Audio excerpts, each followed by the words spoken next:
نواز شریف صاحب کو جاتی عمرہ سے کوٹ لکھپت جیل تک چھوڑ کے آئی، تو اس میں آپ بھی شامل تھے، یہ آپ کا رائٹ ہے کہ آپ جلوس نکالیں، لیکن بہت سے لوگ ایک سوال پوچھ رہے ہیں، وہ سوال یہ ہے کہ اگر سپریم کورٹ کی طرف سے نواز شریف صاحب کو لندن جانے کی اجازت دے دی جاتی تو کیا اس کے باوجود آپ جلوس نکالتے؟ اور وہ ٹویٹیں ہوتی مریم نواز شریف صاحبہ کی جو ہوئی ہیں، کیا اگر لندن جانے کی اجازت مل جاتی تو کیا آپ واقعی وہ کچھ کرتے جو کل رات کو آپ نے کیا؟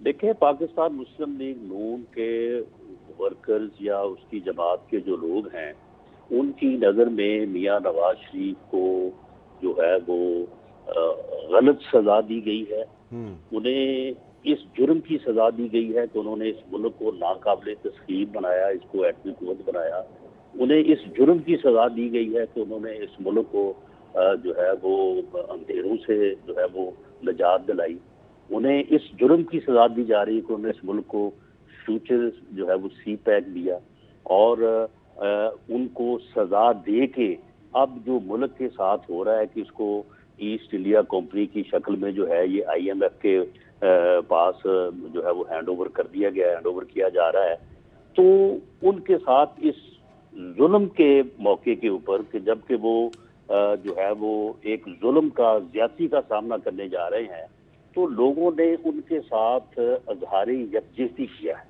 ٹھیک ہے، اپنے جذبات کا اظہار کیا ہے، اس میں کوئی جو ہے وہ قانونی منہ شگافیوں میں جانے والی بات نہیں ہے، یہ لوگوں کی محبت ہے، لوگوں کا پیار ہے، اور میر صاحب آپ یقین کریں کہ انہوں نے کل میڈیا کے اوپر بلیک آؤٹ کیا، میں ایک محتاط اندازے کے مطابق کہہ رہا ہوں کہ 50,000 سے زیادہ ورکرز نے کل سڑکوں پہ آ کے میاں نواز شریف کے ساتھ جو ہے اظہار یکجہتی اچھا آپ نے اور ان کے جذبات جو ہے وہ دیکھنے والے تھے، آپ نے کل ان کی کمٹمنٹ، ان کے ساتھ محبت جو ہے وہ دیکھنے والے۔ آپ نے بلیک آؤٹ کی بات کیا، لیکن کم از کم ہمارے چینل پہ تو بلیک آؤٹ نہیں تھا، اور ہمارا کل آدھے سے زیادہ پروگرام کیپٹل ٹاک جو ہے وہ نہیں دکھایا گیا، بلکہ اس کی جگہ پہ آپ کی ریلی دکھائی گئی، اس لیے بلیک آؤٹ والی بات منتظمین سے پوچھے کہ ان کے ساتھ کیا ہوتی ہے نہیں، لیکن میں تو آپ کو اپنی بات بتا رہا ہوں کہ میرا پروگرام آدھے سے زیادہ نہیں دکھایا گیا کیونکہ ہم نے آپ کی ریلی دکھائی، تو بلیک آؤٹ کی والی بات جو ہے آپ کی مثال جو ہے نا وہ تو اور کسی جگہ پہ بھی نہیں دی جاتی۔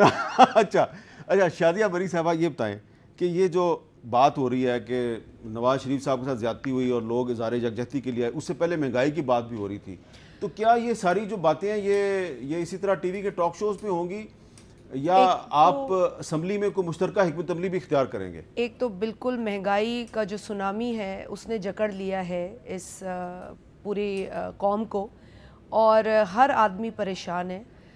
یہ بہت آسان ہے کہہ دینا کہ مقرر پرائز تھے اور اس پہ بیچنا چاہیے تھا، مقرر پرائز بھی کوئی اتنے خاص نہیں تھے، لیکن یوٹیلیٹی سٹورز خالی پڑے ہیں، اور یہ مجھے کل بھی شکایت ہوئی اور یہ بتایا گیا کہ کھلی چینی جو دے رہے ہیں اس پہ کہہ رہے ہیں کہ کم قیمت پہ دیں گے، پیکٹ والی جو چینی 1 کلو کا پیکٹ ہوتا ہے وہ کم قیمت پہ نہیں ہوگی، جو صاف چینی ہوتی ہے کھلی چینی صاف بھی نہیں ہوتی ہے، گندی ہوتی ہے اور لوگ نہیں لینا چاہتے، تو وہ کہتے ہیں اگر یہ لینی ہے تو یہ ملے گی رعایت پر، مطلب اور کیا قدغن لگا رہے لوگوں پر کہ 1 کلو سے زیادہ چینی نہیں دے رہے، آپ کو 2 کلو 2.5 کلو چینی کی ضرورت ہوگی، آپ کو نہیں ملے گی، یہ تک کل کمپلینز آئی ہیں۔ تو کیونکہ میں یہاں پر سیاست ہوتی رہے گی، اپنی اختلافات ہم دکھاتے رہیں گے، لیکن ضرورت اس عمل کی ہے کہ اس مہنگائی کے دور میں خدا را پہچانے اس مسئلے کو، سمجھے اس مسئلے کو۔ میرے بھائی نے الیکٹڈ اور نان الیکٹڈ کی بات کی، کیونکہ یہ پارلیمانی سیکرٹری ہے، ان کو آئین پڑھنا چاہیے، مجھ سے تو زیادہ ہی پڑھ لے تو اچھا ہے، لیکن میں صرف ان کو بتاؤں کہ یہاں پر ایک بات ہے، the total strength of the cabinet including ministers of state shall not exceed 11% of the total membership of مجلس شورا پارلیمنٹ، یہ اسپرٹ ہے۔ اور پریمبل اٹھا کے دیکھ لیں تو یہ ہوتا ہے کہ اسمبلی ریپریزنٹس جو ہے وہ chosen people of Pakistan, chosen by the people, تو یہ لفظ جو ہوتے ہیں نا اس میں معنی خیز ہوتے ہیں، ان کو سمجھ لیں، ہماری آپ کے ساتھ اور کوئی بحث نہیں ہے، everything is written in this green book, you need to read and understand, imbibe۔ اگر یہ آپ کریں گے تو میرے ساتھ آپ اس پروگرام پہ اس کی بحث نہ آپ سے ہوگی نہ مجھ سے۔ یہ آپ نے بہت اچھی ایک ماہر تجربہ کار پارلیمنٹیرین کے طور پہ ایک کانسٹیٹیوشنل ایکسپرٹ کا کردار ادا کرتے ہوئے آئین کی آپ نے ایک دفعہ جو ہے وہ میرے پیارے بھائی کو بتائی ہے، اور آپ دراصل آپ ان کے اس موقف کی تائید کر رہی ہیں، آپ تھوڑا سمجھ رہے ہیں نہیں آپ ان کے اس موقف کی تائید کر رہی ہیں کہ جو وہ بٹوین دی لائنز اس کا اظہار کر رہے ہیں. ان کے اور آپ کے موقع میں فرق کوئی نہیں ہے, یہ اپنے ان ساتھیوں کے ساتھ ہیں جو آج بلاول صاحب نے ایک بات کی ہے. میں چاہتا ہوں ذرا اس کا آپ تھوڑا سا جواب دے دیں. پہلے سن لیں بلاول صاحب نے کیا بات کی. میں جہانگیر ترین صاحب کو مبارکباد دینا چاہوں گا کہ جہانگیر ترین صاحب نے ڈیپٹی پی ایم کا عہدہ جو ہے وہ حاصل کر لیا اپنے آپ کے لیے. میں سمجھتا ہوں کہ یہ جہانگیر ترین صاحب کے لیے ایک بہت بڑا کامیابی ہے اور اس کی میں اس کو مبارکباد بھی دیتا ہوں. تو آپ مبارکباد دیں گے جہانگیر ترین صاحب کو, کیونکہ کل وہ پرائم منسٹر کے ساتھ بیٹھ کے پریس کانفرنس کر رہے تھے, ڈپٹی پرائم منسٹر بن گئے ہیں, وہ مبارکباد دیں گے؟ بیسیکلی بلاول صاحب کرٹیسائز کرنے کی کوشش کریں اپنے طریقے سے. ڈپٹی پرائم منسٹر تو نہیں ہے وہ, لیکن بہرحال وہ جماعت کے ہمارے ایک مین رکن ہیں رہے. ان کے پاس عوامی عہدہ اب نہیں ہے کیونکہ وہ ڈسکوالیفائڈ ہیں, لیکن ان کی ایک رول ہے تحریک انصاف میں. لیکن بہرحال یہ ایک بلاول صاحب اپنی سیاست کریں, ان کو اپنی سیاست سے ہم منع تو نہیں کر سکتے. لیکن میں یہ ضرور کہوں گا کہ بلاول صاحب مرکز میں بھی سیاست کریں, لیکن میں ان کو انکریج کروں گا کہ وہ اپنے صوبے کا بھی ذرا خیال کریں. صبح میں نے ان کو ایک ٹویٹ بھی کی تھی جو لاڑکانہ میں جو ہوا ہے. میں سمجھتا ہوں ہم سب کے لیے قابل فکر ہے جو وہاں ایڈز کے بہت زیادہ کیسز نکل کے آ رہے ہیں. تو میں سمجھتا ہوں کہ بلاول صاحب کے اپنے صوبے پہ بھی نظر ہوگی. اور میں نے ان کو یہ بھی کہا ہے اس ٹویٹ میں کہ فیڈرل گورنمنٹ جو ہے, جو وزارت صحت ہے, ہم ہر طرح سے تعاون کر بھی رہے ہیں اور ہر طرح سے ہم سندھ کی حکومت کی اس میں تعاون کریں گے. لیکن سیاست اپنی جگہ, جس طرح بھی میری بہن نے بات کی ہے, لیکن جو جینوئن ایشوز ہیں اس پہ بھی گفتگو ہو. انہوں نے گرین بک کی مجھے مثال دی ہے, میں ان کی اس بات سے ایگری کرتا ہوں. ہم گرین بک پہ انشاءاللہ عمل کر رہے ہیں, لیکن زیادہ کریں گے. ہم مرکز میں کرتے ہیں, آپ صوبے میں سٹارٹ کر دیں, ذرا دیر سے صحیح, لیکن سندھ میں سٹارٹ کر دیں. صوبے میں ہم کر رہے ہیں, اللہ کا شکر ہے, صوبے میں ہم کر رہے ہیں. اور صوبے میں اس وقت وہ جماعت ہے جس نے 1973 کا آئین دیا, اور اس کے بعد 18ویں ترمیم جو کہ آپ کو آج کل بہت ہی چبھ رہی ہے, وہ بھی اس 1973 کے آئین کا جو نامکمل کام تھا وہ پورا کیا گیا. اور میر صاحب آپ اس چیز کو سمجھ سکتے ہیں کہ فیڈریٹنگ یونٹس کی جو طاقت ہے وہ وفاق کو مضبوط کرتی ہے. سو یہ طریقہ اس طرح ہوتا ہے, نہ کہ آپ دوسری طرف سوچیں کہ وفاق سے طاقت ملتی ہے. ملتی فیڈریشن کو طاقت فیڈریٹنگ یونٹ سے ہے. یہ اسپرٹ ہے اس آئین کا, اور 18ویں ترمیم میں وہ ریئلسٹک اس میں اپروچ لی ہے. سو میرا خیال ہے کہ اس میں افینڈ ہونے کی ضرورت نہیں ہے.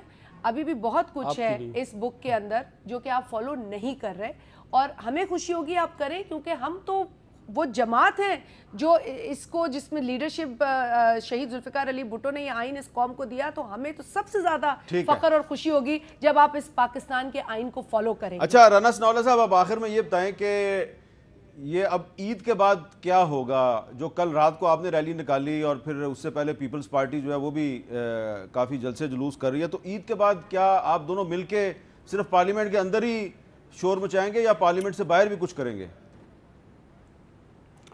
دیکھیں جی, میں کل جو ہے وہ میاں صاحب کا جو قافلہ تھا, میں اس کے ساتھ ہی چند گاڑیاں پیچھے جو ہے وہ میں ان کے ساتھ چلتا رہا ہوں. اور وہاں پہ پھر جب لوگ ان کا استقبال کرنے کے بعد وہاں سے جو ہے وہ منتشر ہوتے رہے, تو پھر وہ پیچھے ہماری گاڑیوں تک جو ہے وہ آتے رہے ہیں. تو کل بہت زیادہ لوگوں کے ساتھ جو ہے وہ انٹریکٹ ہوا ہے, بہت زیادہ لوگوں کے ساتھ بات کرنے کا موقع ملا ہے. اور میرا کل کا یہ بڑا یعنی سیاسی تجزیہ اور اندازہ ہے کہ اگر عید کے بعد اپوزیشن کی جماعتوں نے جو مصیبت, جو مہنگائی, جو سختی مسلط کی ہے عوام کے اوپر اس حکومت نے, اگر اس حکومت کے خلاف اپوزیشن نہ نکلی تو لوگ جو ہے یہ اس اپوزیشن کو ماریں گے. لوگ بالکل جو ہے وہ ہمارے گھروں کا گھراؤ کریں گے, اور الٹا جو ہے وہ ہمیں ماریں گے کہ بھی آپ لوگ جو ہے یہ گھروں میں بیٹھے ہیں. اور شازیہ آپ اتفاق کرتی ہے رانا صاحب سے؟ نہیں, لوگوں کا بہت پریشر ہے, گیس کے بلز پر کا پریشر ہے. یہاں میر صاحب میں آپ کے پروگرام میں بہت دفعہ کہہ چکی ہوں, بہت دفعہ, کہ آج بھی میرے حلقے میں میرے آبائی گاؤں میں 20 گھنٹے لائٹ نہیں ہوتی. جی آخری بات, گیس کے بلز آ رہے ہیں, بجلی کے بلز آ رہے ہیں, ضرورت اشیاء کم نہیں ہو رہی ہیں, قیمتیں بڑے عرصے بعد رانا بڑھتی جا رہی ہیں. ثناءاللہ صاحب نے سچی بات کی ہے. وہ سچی بات کر رہے ہیں کہ اگر عید کے بعد عوام نکلی تو ان کو پتہ ہے کہ عمران خان کے نیچے ملک تو ٹھیک ہوگا، لیکن ان کو جو اس وقت عارضی تکلیف ہے وہ عارضی تکلیف جن کی وجہ سے ہے، تو آپ کو رانا صاحب نے بتا دیا کہ وہ کن کے پیچھے جائیں گے. رانا صاحب نے عوام کو پتہ ہے کہ جن کی وجہ سے ان کی حالت بنی ہے کہ اگر عوام سڑکوں پہ نکلی تو پھر ان کی چھترول کی جائے گی. یہ ان کے وزیر داخلہ. رانا صاحب عوام کو پتہ ہے کہ ہماری بری حالت اپوزیشن کی غلط پالیسیز کی وجہ سے بنی. جی رانا صاحب آخری بات. آپ نے صحیح ادراک کیا. عوام کو پتہ ہے کہ آئی ایم ایف کو کس حکومت نے آئی ایم ایف کے پاس گروی رکھ دیا ہے ملک کو.